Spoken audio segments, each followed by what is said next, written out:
Hello. Hello. Hello. हाँ, hello students, let us continue with the discussion of electrostatics.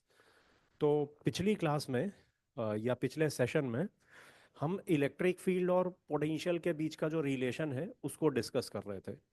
अब उसी discussion में हम आगे प्रोसीड कर रहे हैं। इस सेशन का जो मेन टॉपिक है ना, मेन टॉपिक आज का रहेगा equi potential surfaces. Equi potential surfaces. वहां पहुंचने से पहले एक छोटा सा कंसेप्ट है, वो डिस्कस कर रहे हैं। ज़्यादातर बच्चों को ये पता होता है कि जब भी दो पॉइंट्स के बीच में अगर कोई पोटेंशियल डिफरेंस है, कोई भी दो पॉइंट्स हैं, उनके बीच में अगर पोटेंशियल डिफरेंस है ना, तो चार्ज फ्लो कर जाता है। चार्ज एक पॉइंट से दूसरे पॉइंट पे फ्लो कर जाता है। मैं ये स्टेटमेंट लिख रहा हूँ। Positive charge flows from high potential object to low potential object. Positive charge flows from high potential object to low potential object, और चार्ज तब तक फ्लो करता रहेगा, and charge keeps flowing between them until their potentials become equal. Until their potentials become equal. ठीक है। तो अगर हम इसको एक फिगर में शो करें, जैसे दो कंडक्टर्स हैं, चार्ज्ड कंडक्टर्स हैं ये,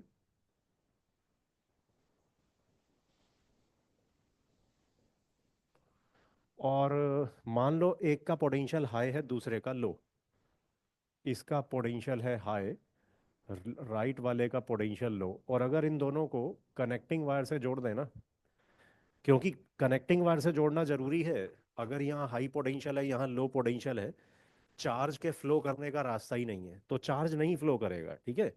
पोटेंशियल डिफरेंस की वजह से चार्ज तब फ्लो करता है जब फ्लो करने का रास्ता तो हो। ठीक है। तो हमने इन दोनों को कनेक्टिंग वायर से जोड़ दिया। तो पॉजिटिव चार्ज जो है ना, positive charge high to low potential flow करेगा।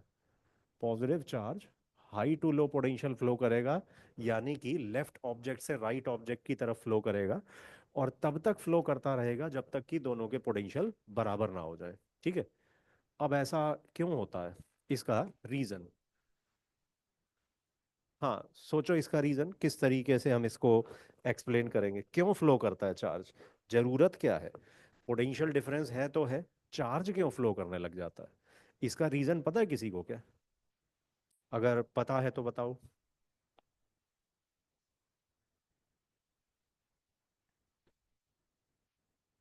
कई बार इसका बच्चे जवाब दे देते हैं, कुछ बच्चे जवाब दे देते हैं, बाकियों को पता होता है कि ऐसा होता है, बट वो उन्हें एक्सप्लेनेशन नहीं पता होती है।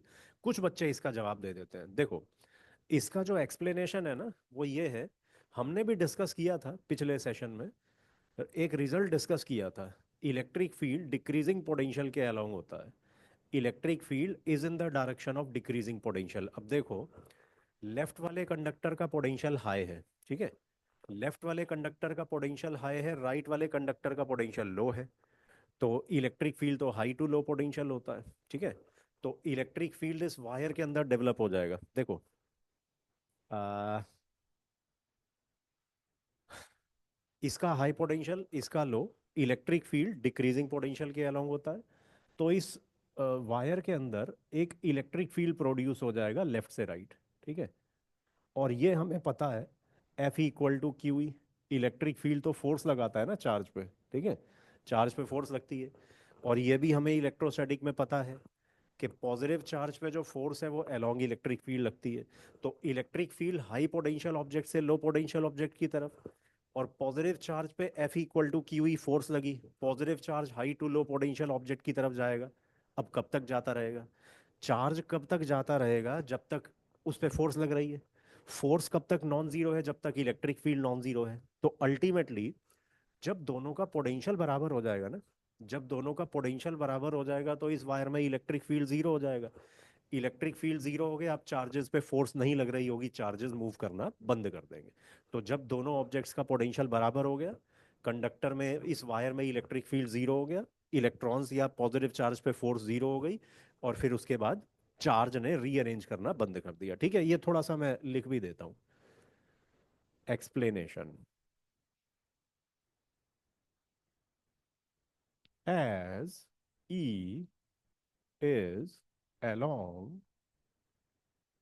decreasing potential, hence E inside wire is from high potential object to low potential object, and this E makes charge move, and this E makes charge move।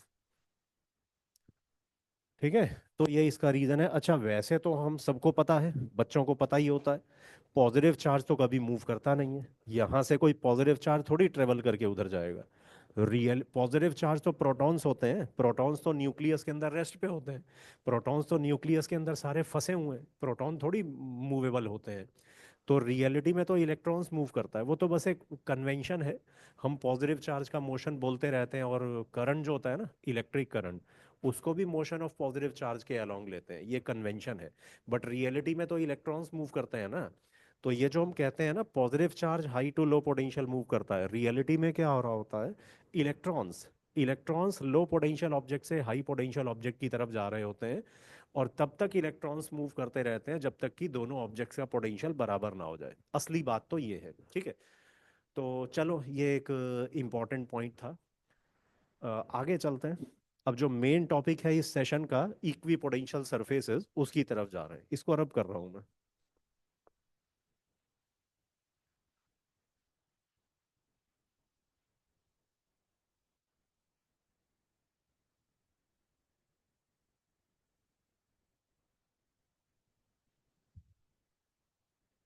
हाँ, equi potential surfaces.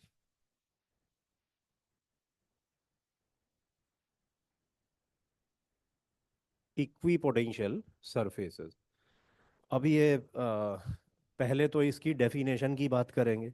What is an equipotential surface? ठीक है, तो इसकी definition में अगर हम जाएं तो इसके ना नाम से ही पता चल रहा है, इसका मतलब इसके नाम से ही दिखाई दे रहा है। इक्वी पोटेंशियल सरफेस यानी कि equal potential surface. Equi potential मतलब इक्वल पोटेंशियल। तो ऐसा सरफेस ऐसा सरफेस जिसके सारे पॉइंट्स पर इक्वल पोटेंशियल है, यानी सेम पोटेंशियल है। ऐसा सरफेस जिसके सारे पॉइंट्स पर इक्वल पोटेंशियल हो, यानी सेम पोटेंशियल हो, ऐसे सरफेस को इक्वी पोटेंशियल सरफेस कहते हैं। ठीक है, मैं लिख देता हूं ये: a surface at which all points have equal, यानी कि same potential, is called an equipotential surface. Is called an equipotential surface. तो फिर अब अगर हम सोचें कुछ इक्वी पोटेंशियल सरफेस का एग्जाम्पल, कि पूरा एक टॉपिक है हमारे सिलेबस में, हम हमारे सिलेबस में इसको डिस्कस कर रहे हैं।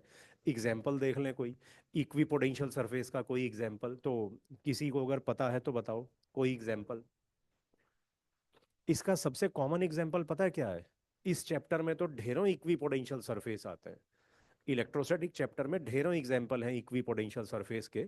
सबसे कॉमन एग्जाम्पल तो ये है कि जब भी हम किसी कंडक्टर को चार्ज करते हैं ना, जब भी किसी कंडक्टर को चार्ज देते हैं तो स्टेडी स्टेट में उसका सरफेस हमेशा इक्वी पोटेंशियल सरफेस बन जाता है। ठीक है, ये इंपॉर्टेंट पॉइंट है, मैं लिख रहा हूं।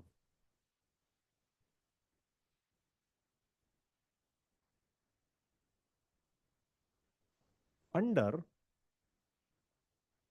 Steady state condition comma surface of A charge conductor, surface of a charged conductor is an equipotential surface. Under steady state condition, surface of a charged conductor is an equipotential surface. इसको जरा discuss कर रहे हैं। देखो,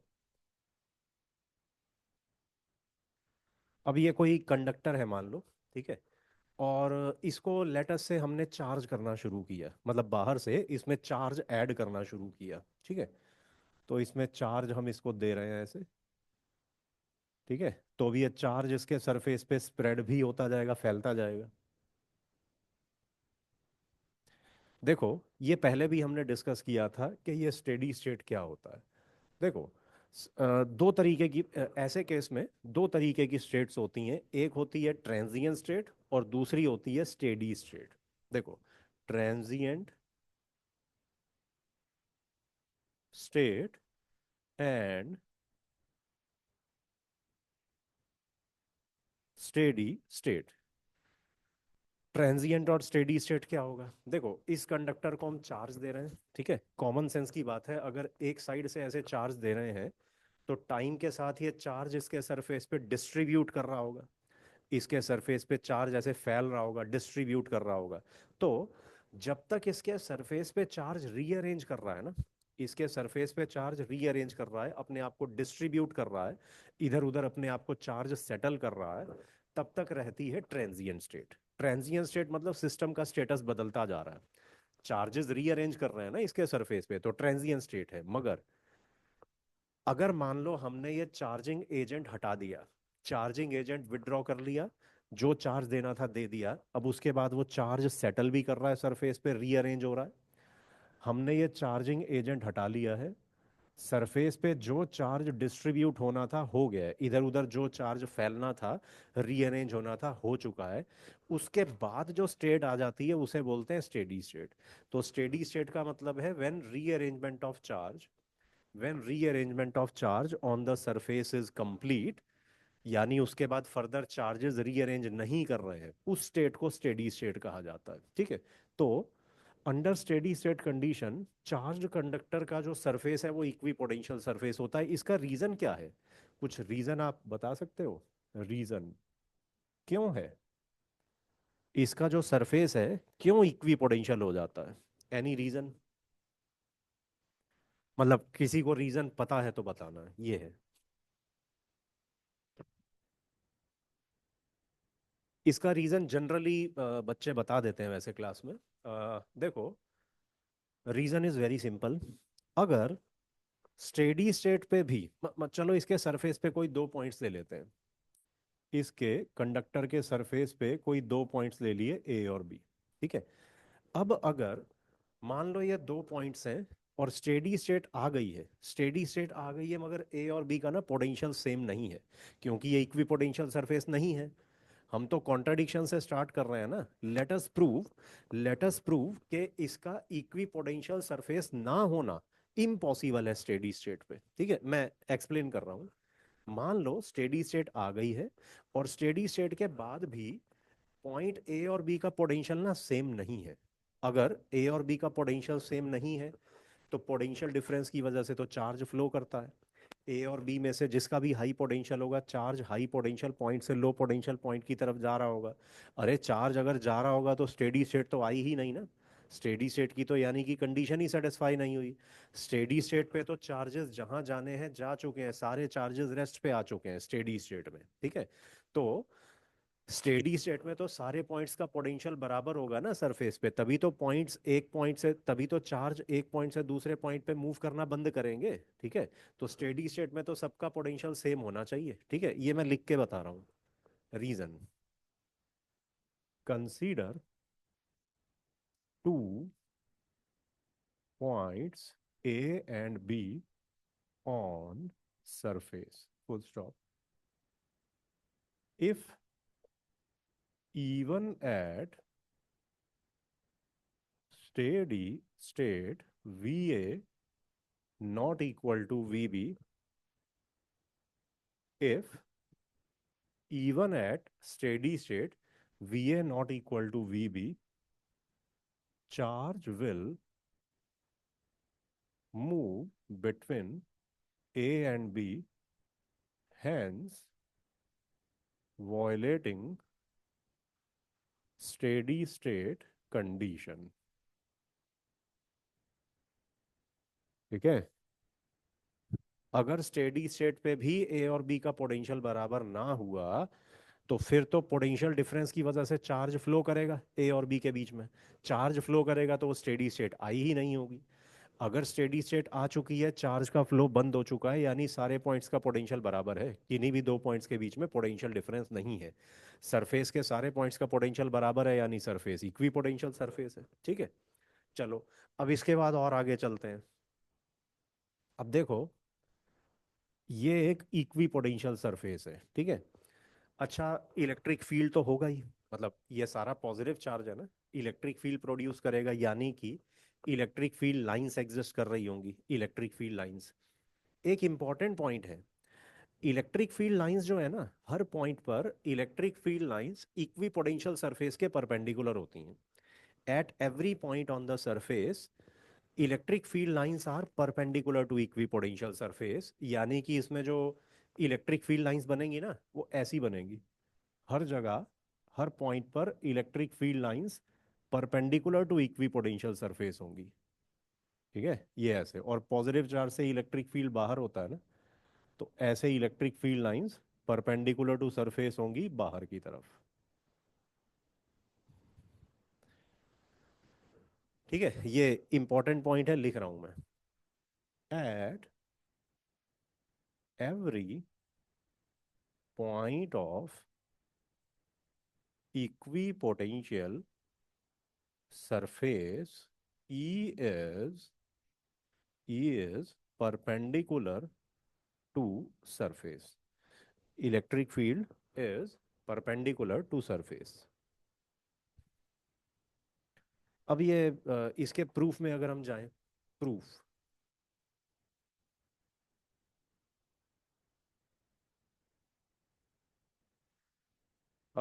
let us consider, ये यही वाला object बना रहा हूं, चलो इसी का कुछ पोर्शन। ठीक है, ऐसे बना दिए, चलो ठीक है।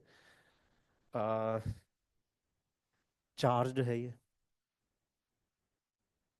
Electric field equi potential surface के परपेंडिकुलर होना चाहिए। इसके लिए पता है कैसे कर सकते हैं, एक कॉन्ट्रडिक्शन से स्टार्ट कर सकते हैं। कॉन्ट्रडिक्शन यानी हम मान रहे हैं कि इलेक्ट्रिक फील्ड जो है ना, इक्वी पोटेंशियल सरफेस के साथ कोई एंगल बना रहा है, परपेंडिकुलर ना हो करके electric field equi potential surface के साथ एक एंगल बना रहा है, और फिर हम प्रूव कर देंगे कि वो एंगल ना 90 ही होना चाहिए। तो let us start with this approach. Let us assume कि किसी पॉइंट पर जो इलेक्ट्रिक फील्ड है ना, वो इस इक्वी पोटेंशियल सरफेस के साथ एंगल थीटा फॉर्म कर रहा है। ठीक है, assume that at a point E makes angle theta with surface, E makes angle theta with surface।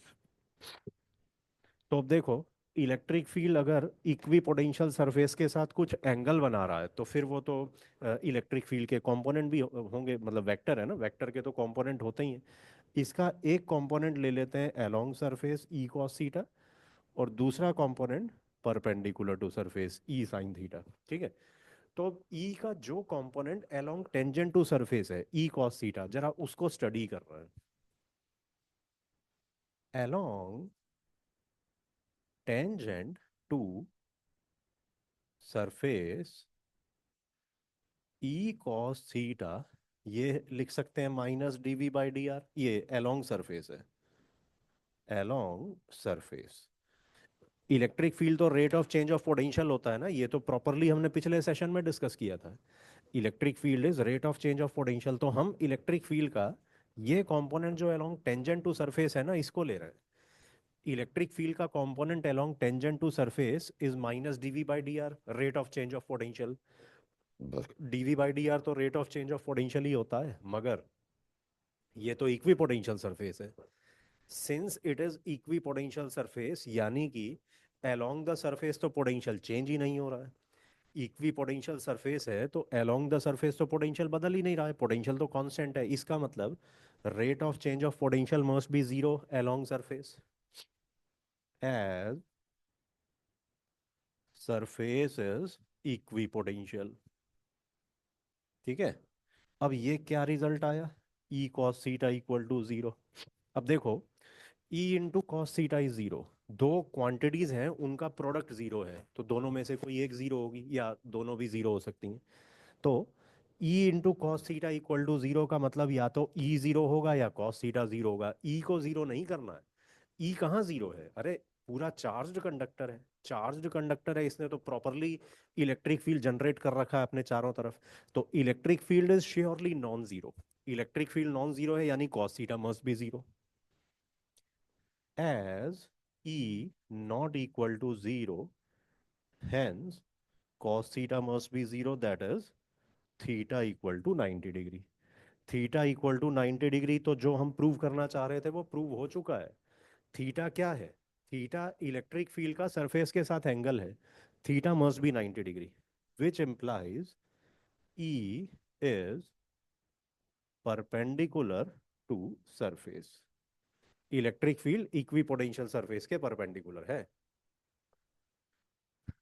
ठीक है, यही तो प्रूव करना था, नोट कर लो, इसके बाद आगे चलें।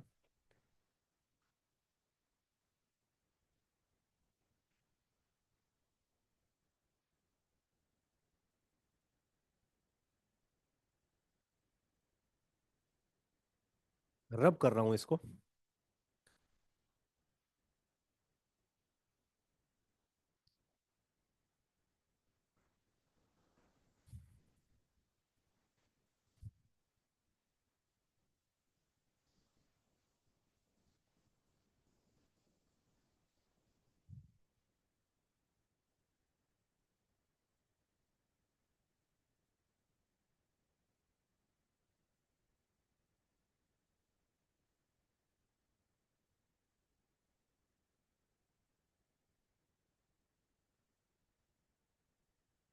हाँ, इसके बाद ये इक्वी पोटेंशियल सरफेस पे कुछ क्वेश्चन ले लेते हैं।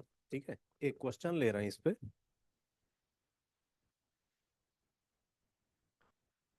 एक फिगर ड्रॉ कर रहा हूँ।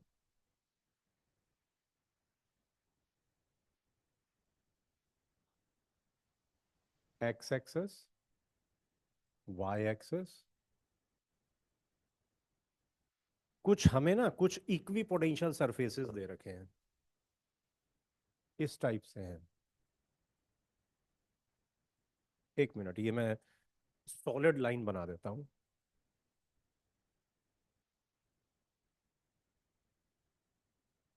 एक्स एक्सेस, वाई एक्सेस,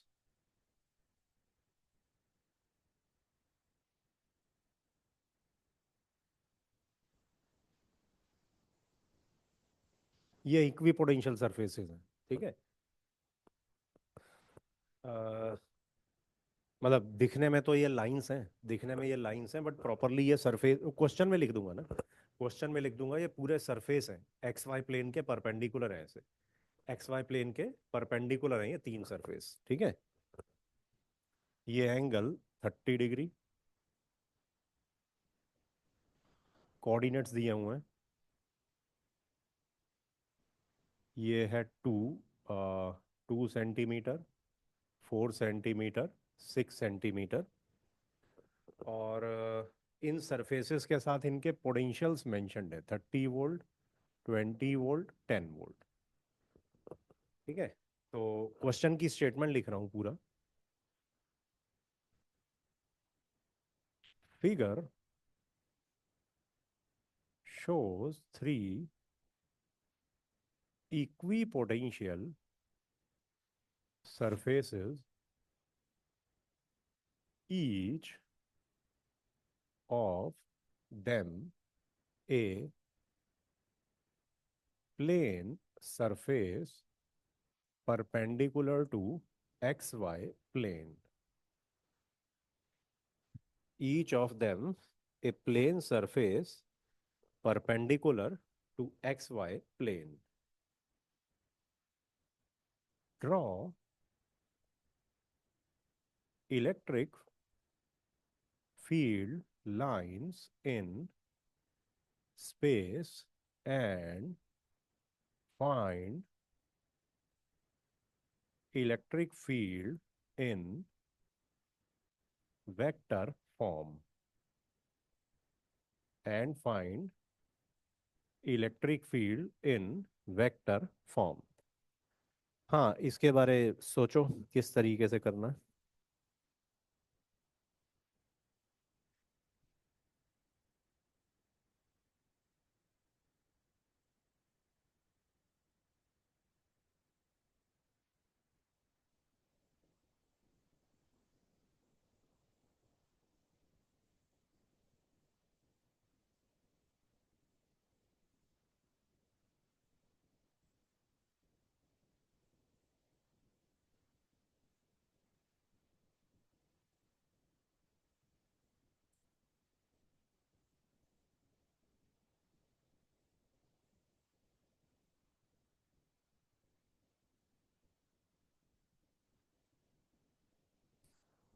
हाँ, इसमें वैसे टाइम देने पे बच्चे करते हैं, इलेक्ट्रिक फील्ड वगैरह ड्रॉ करते हैं, ठीक है। और चलो, उनमें भी कुछ बच्चों का सही होता है, कुछ का गलत होता है।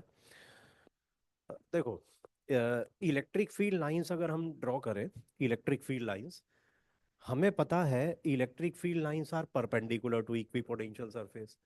तो जितने भी ये इक्विपोटेंशियल सरफेस हैं, इलेक्ट्रिक फील्ड लाइंस उनके परपेंडिकुलर होंगी, ठीक है। और ऊपर से, अब देखो, परपेंडिकुलर टू सरफेस ऐसे भी हो सकता है, ऐसे परपेंडिकुलर टू सरफेस ऐसे डाउनवर्ड हो सकता है, या परपेंडिकुलर टू सरफेस यूं अपवर्ड भी हो सकता है, ऐसे ऊपर की तरफ। तो कौन सी डायरेक्शन में होगा बताओ। Electric field along decreasing potential होता है। Electric field is along decreasing potential. यहाँ 30 वोल्ट है, यहाँ 20, यहाँ 10। तो electric field lines along decreasing potential होंगी, ऐसे। इलेक्ट्रिक फील्ड लाइंस ऐसे। कुछ बच्चे कुछ बच्चे इलेक्ट्रिक फील्ड लाइंस ऐसे दिखा देते हैं, ये गलत है, ये दिखाने का ना तरीका गलत है, क्योंकि electric field lines continuous curves होती हैं। Electric field lines continuous curves होती हैं। इलेक्ट्रिक फील्ड लाइंस में ब्रेक्स थोड़ी आते हैं कि यहाँ से यहाँ तक आई, फिर यहाँ ब्रेक आ गया, फिर आगे है, फिर इसके बाद यहाँ ब्रेक आ गया, फिर आगे है, ऐसे नहीं है। ये ड्रॉ करने का तरीका गलत है। ऐसे ड्रॉ करोगे, मान लो सीबीएसई बोर्ड में, मतलब जो डिस्क्रिप्टिव टाइप के पेपर होते हैं जिसमें टीचर ने देख के आंसर देना है, ऑब्जेक्टिव टाइप का पेपर नहीं है, ठीक है। तो इसमें मार्क्स आपके कट जाएंगे, ठीक है। तो electric field lines are continuous curves. तो कॉन्टिन्यूअस कर्व बनाने हैं ना, ऐसे तोड़ तोड़ के थोड़ी बनाना है। तो कॉन्टिन्यूअस कर्व किस तरीके से बनाएंगे।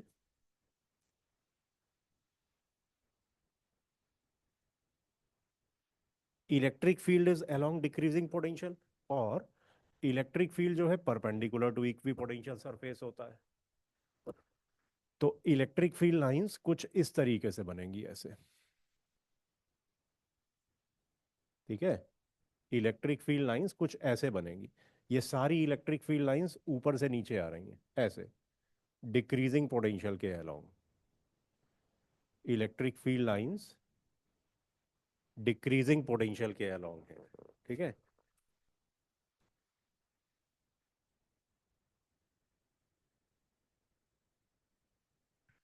चलो, इलेक्ट्रिक फील्ड लाइंस ड्रॉ कर ली। अब इसका एक अगला पार्ट भी है कि find electric field in vector form. Vector form में निकालना है, यानी कि I cap, J cap, K cap की फॉर्म में निकालना है। अब वैसे वो कैसे निकलेगा। इलेक्ट्रिक फील्ड को वेक्टर फॉर्म में निकालना है। हाँ, to find E mathematically use E equal to minus D V by D R. ये हमने डिस्कस किया तो था पिछले सेशन में। मतलब अगर हमें इलेक्ट्रोस्टैटिक्स में, इलेक्ट्रिक फील्ड में, अगर हमें पोटेंशियल पता हो तो हम इलेक्ट्रिक फील्ड निकाल सकते हैं, और अगर इलेक्ट्रिक फील्ड पता हो तो पोटेंशियल निकाल सकते हैं, तो निकाल लेते हैं। पोटेंशियल तो हमें पता है ना, 30 वोल्ट, 20 वोल्ट, 10 वोल्ट। तो फिर electric field minus D V by D R से आ जाएगा। अब देखो, minus D V by D R क्या बताता है कि इलेक्ट्रिक फील्ड जो है ना वो rate of change of potential है। Electric field is rate of change of potential. तो इलेक्ट्रिक फील्ड लाइंस ऐसे हैं डाउनवर्ड डायरेक्शन में। Rate of change of potential देख लेते हैं अब क्या है rate of change of potential. तो ऐसा करते हैं, rate of change of potential यानी पोटेंशियल डिफरेंस अपॉन डिस्टेंस। तो अपने को डिस्टेंस भी चाहिए होगा ना, तो किन्हीं भी दो इक्वी पोटेंशियल सरफेसेस के बीच में ले लो। ये 30 वोल्ट वाले इक्वी पोटेंशियल सरफेस और 20 वोल्ट वाले इक्वी पोटेंशियल सरफेस के बीच में ले लेते हैं। इक्वी पोटेंशियल सरफेस पे, इस इक्वी पोटेंशियल सरफेस पे 30 वोल्ट पोटेंशियल है, नेक्स्ट वाले पे 20 वोल्ट है। तो यहाँ दो पॉइंट ले लेते हैं, पॉइंट ए और बी। पॉइंट ए हमने 30 वोल्ट वाले इक्वी पोटेंशियल सरफेस पे लिया, पॉइंट बी 20 वोल्ट वाले पे लिया। अब इन दोनों पॉइंट्स के बीच में E equal to minus D V by D R लगा देंगे। Take points A and B on each equipotential surface. ठीक है। तो E इक्वल टू, या भी सिर्फ मैग्नीट्यूड देखें, वो D V by D R, या सिंपली बोले delta V by delta R हो जाएगा। सीधा सीधा पोटेंशियल, मतलब D V by D R क्या है, D V by D R, D V by D R rate of change of potential with distance ही तो है। Rate of change of potential with distance. तो सीधा सीधा potential difference upon distance travel लिख लो, उससे आ जाएगा। ठीक है। तो इस इक्वी पोटेंशियल सरफेस पे पोटेंशियल 30 वोल्ट है, इस इक्वी पोटेंशियल सरफेस पे पोटेंशियल 20 वोल्ट। तो पोटेंशियल का डिफरेंस कितना है, 30 - 20, 10 वोल्ट। और यहां से यहां तक, यहां से यहां तक डिस्टेंस कितना कवर किया, इधर से इधर तक डिस्टेंस कितना कवर किया, वो थोड़ा ये राइट एंगल ट्रायंगल लेके ट्रिग्नोमेट्री लगा के आ रहा है वो। ये 30 डिग्री है, इधर ये 60 डिग्री। ये जो मतलब इसे लिख देते हैं ना ए बी, ए बी लिख देते हैं इसे। ठीक है। ए से लेके बी तक का डिस्टेंस, तो ये इस फिगर में क्लियरली दिख रहा है। ए बी अपॉन टू जो है ना, इट इज कॉस 60 डिग्री। क्योंकि एक राइट एंगल ट्रायंगल बना के देख लो, राइट एंगल ट्रायंगल, इस राइट एंगल ट्रायंगल को अगर हम देखें, इस राइट एंगल ट्रायंगल में बेस इसका हाँ, ये मतलब इस राइट एंगल ट्रायंगल में, राइट एंगल ट्रायंगल में हाइपोटेन्यूस, हाइपोटेन्यूस तो 2 सेंटीमीटर से 4 सेंटीमीटर, हाइपोटेन्यूस 2 है। और ए बी इसका बेस है इस राइट एंगल ट्रायंगल का। तो ए बी अपॉन हाइपोटेन्यूस तो ये कॉस 60 डिग्री है। ठीक है। A B upon two is equal to cos 60 degree, यानी कि ए बी की वैल्यू तो 1 आ गई। ठीक है। तो ये तो 10/1 हो गया। और इसका जो यूनिट होगी ना, वोल्ट पर सेंटीमीटर होगी। वोल्ट पर सेंटीमीटर, क्योंकि आप ये देखो ना, पोटेंशियल्स अपने को वोल्ट्स में दिए हैं, पोटेंशियल वोल्ट्स में दिए हैं, डिस्टेंस दिया है सेंटीमीटर में, तो इलेक्ट्रिक फील्ड तो वोल्ट पर सेंटीमीटर हो गया ना। तो इलेक्ट्रिक फील्ड का मैग्नीट्यूड आ गया 10 वोल्ट पर सेंटीमीटर। ठीक है। तो इन वेक्टर फॉर्म, इन vector form, electric field vector form में क्या होगा, देखो मैग्नीट्यूड उसका 10 वोल्ट पर सेंटीमीटर आ गया इलेक्ट्रिक फील्ड का। मैग्नीट्यूड है इसका 10 वोल्ट पर सेंटीमीटर, वेक्टर फॉर्म में आई कैप जे कैप लेना है। तो ये 10 वोल्ट पर सेंटीमीटर इस डायरेक्शन में, इसका एक्स कंपोनेंट होगा 10 cos 60 degree, 10 cos 60 degree I cap, ये एक्स कंपोनेंट होगा 10 cos 60 डिग्री आई कैप। ठीक है। 10 cos 60 डिग्री आई कैप ये एक्स कंपोनेंट, और वाई कंपोनेंट, इलेक्ट्रिक फील्ड 10 है, 10 sin 60 डिग्री हो गया वाई कंपोनेंट, और वो वाई कंपोनेंट नीचे की तरफ है माइनस जे कैप डायरेक्शन में, माइनस जे कैप। तो वो 10 sin 60 डिग्री और माइनस नीचे की तरफ, यानी कि -10 sin 60 डिग्री जे कैप। ठीक है। तो ये आ जाएगा 5 i cap minus 5√3 j cap, ये आंसर आ गया। स्पेस में स्पेस में इलेक्ट्रिक फील्ड वेक्टर फॉर्म में इतना है, 5 i cap minus 5√3 j cap. तो इस तरीके से अगर हमें पोटेंशियल की इंफॉर्मेशन हो तो हम इलेक्ट्रिक फील्ड ला सकते हैं। मतलब यहाँ पे इक्वी पोटेंशियल सरफेसेस दिए थे, उसका इस्तेमाल करके इलेक्ट्रिक फील्ड का आंसर ले आए हैं। ठीक है। तो ये कुछ इक्वी पोटेंशियल सरफेसेस की थ्योरी और कुछ एक इलस्ट्रेशन हमने ले ली। ठीक है, तो अभी ये सेशन मैं इधर ही ओवर कर रहा हूँ। बाकी और फ्यूचर में और टॉपिक्स के साथ मैं वीडियोस बनाऊंगा। ठीक है, okay, have a nice day, okay, enjoy, bye.